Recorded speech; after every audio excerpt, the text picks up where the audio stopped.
लेकिन ये है कि ये एक गेम ऑफ चेस है ना। किसी ने अपना मोहरा आगे किया, फिर दूसरा मोहरा किया। बिल्कुल एक तो अदलिया और एस्टेब्लिशमेंट की जंग है, जिसमें पीएमएलएन जो है वो एक पॉन की तरह, एक हरकारे की तरह एस्टेब्लिशमेंट के काम कर रही है।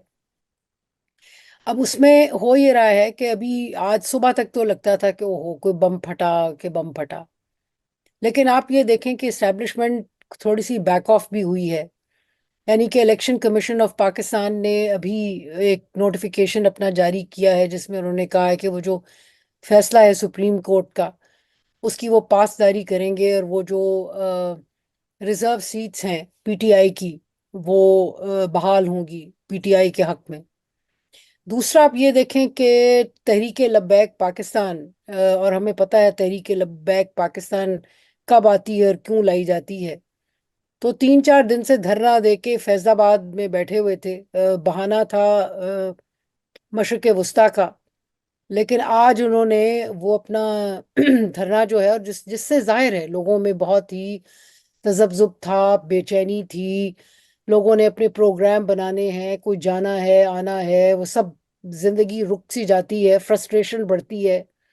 वो फ्रस्ट्रेशन जो है वो हमेशा इस काम में आती है कि लोग कहते हैं कि अच्छा यार, इमरजेंसी लगा दो।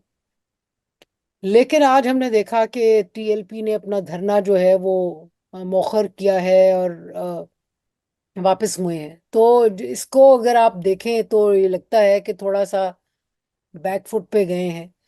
जंग अभी खत्म नहीं हुई, लेकिन ये नहीं लग रहा कि अभी कोई इमरजेंसी लगेगी। और उसकी जो एक बड़ी वजह है वो है कि आपके इस वक्त इकोनॉमिक कंडीशंस जो हैं, मतलब कि आपने इंटरनेशनल मॉनेटरी फंड से पैसे लेने, अगर आप इमरजेंसी लगाते हैं, तो सूरत में मतलब कि ऑलरेडी जो आपके इदारे हैं, इंटरनेशनल जो इदारे हैं, वो ये कह रहे हैं, बल्कि आप सऊदी अरेबिया, यूएई जो हाथ फैला के गए थे, तो वो भी आपके दोस्त यही कह रहे हैं कि भाई स्टेबिलिटी तो, पॉलिटिकल स्टेबिलिटी, सियासी स्टेबिलिटी तो लेके आओ।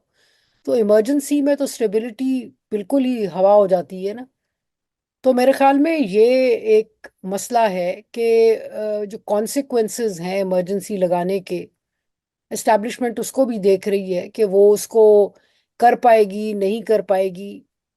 बहरहाल एक जी क्राइसिस सिचुएशन है, शदीद पॉलिटिकल क्राइसिस है, लेकिन अभी तो नहीं लग रहा। बातें हो रही हैं, डराया जा रहा है, लेकिन इमरजेंसी अभी तो नहीं लग रही।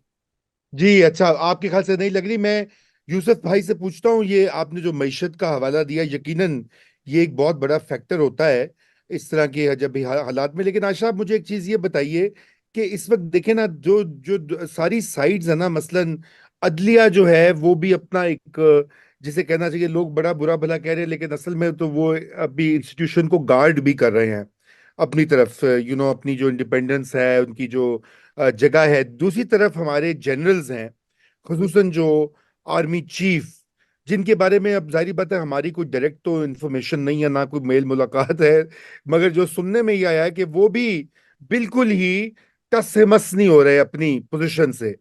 और इन हालात में एक डेडलॉक तो है, और उसमें फिर जारी बात है यही लोग कहते हैं कि कौन सा फरीक जो है वो गालिब आता है। और तीसरी तरफ इमरान खान है जेल में, वो भी टस से मस नहीं हो रहे।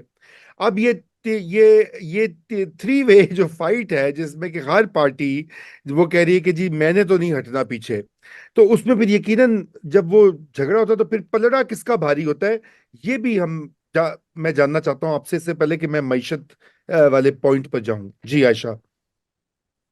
बात यह है जी कि अभी तक तारीखी तौर पे तो हमने यही देखा था ना, कि हम्म। जब भी ऐसी थ्री वे बैटल होती है, पहले भी हुई है, तो राइट। उसमें इस्टेब्लिशमेंट जो है उसका भारी होता है।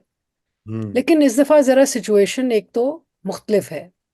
राइट। सिचुएशन एक तो ये है कि पहली दफ़ा एक ऐसी सिचुएशन है जिसमें जो इस्टेब्लिशमेंट है, मतलब कि इस्टेब्लिशमेंट से मतलब फौज है यहाँ।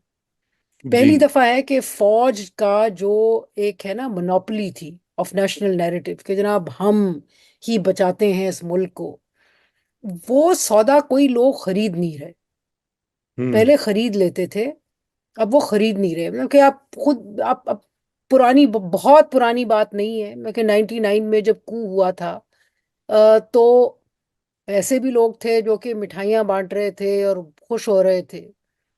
तो उसके बाद से एक तो देखें, एक बुनियादी एक चीज इन्होंने चेंज आया 99 के बाद। एक तो फौज ने खुद कहा कि हम स्टेट को आके कंट्रोल नहीं किया करेंगे, हम डे टू डे गवर्नेंस में अपना हिस्सा रखेंगे। और वो फिर बढ़ता गया, बढ़ाते चले गए। खुद इन्होंने किया, जो मुख्तलिफ सियासी हुकूमतें, जिसमें 2000, जिनके 2008 से सिलसिला शुरू हुआ, 2013 में खुद नवाज शरीफ साहब ने इनका रोल बढ़ाया, फिर इमरान खान साहब ने इनका रोल बढ़ाया, और फिर शहबाज शरीफ साहब ने इनका रोल बढ़ाया, तो रोल बढ़ता चला गया। उससे ये हो गया कि वो उनका जो पर्दा था वो बिल्कुल फट गया, लीर लीर हो गया। इसका कि ये इनको लोग समझें कि जनाब ये बचाते हैं आके, ये उस सारे गंद में जो कि आज हो रहा है इस मुल्क में, उसका ये बिल्कुल हिस्सा है। लोगों को यही समझ है। सो एक तो एक मेजर फर्क ये आया है। और मजे की बात ये है कि अब तो इनके अपने अंदर भी एक डिवीजन है, पॉलिटिकल डिवीजन है। बेशक फौज में लोग भर्ती भी होंगे, फौज के साथ जो फौजी है वो अपने इदारे के साथ भी होगा, लेकिन उनकी जो अपनी पॉलिटिकल वैल्यूज हैं उनके अंदर भी एक शिफ्ट आया है। सो एक तो ये है। दूसरा, आपने कहा ना कि one has to give in. तो अभी जो हमने देखा है एक्चुअली वो यही है कि अभी तो इनकी तरफ से थोड़ा सा पीछे हटे हैं टीएलपी और ईसीपी। ठीक है, हम्म। अब इसको